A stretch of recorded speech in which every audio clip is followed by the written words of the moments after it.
Hello guys! Welcome to my vlog. So, meron naman tayong panibagong video tutorial on how to make a rose using fuzzy wire or pipe cleaners. So, isa ito sa mga trending na way ng paggawa ng rose petals. But, marami namang iba't ibang way ng paggawa ng rose petals. So, you can explore naman kung ano yung mga gusto nyo. And also, you can also watch different kinds of video tutorial on how to make rose petals using fuzzy wire or pipe cleaners.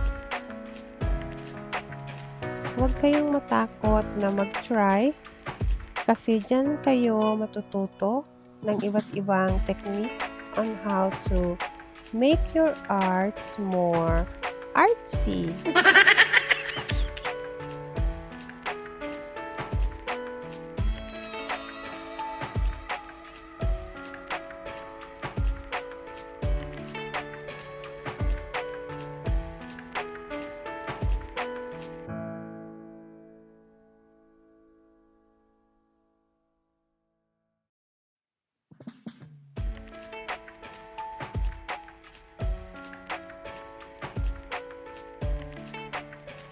So, for the next layer naman ng ating mga petals, so, gagawa lang tayo ng mas malapad ng konti doon sa first layer.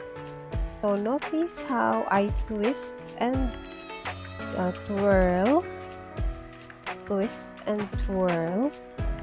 Ayan, yung ating mga fuzzy wire para ma-achieve ang desired na lapad ng petal.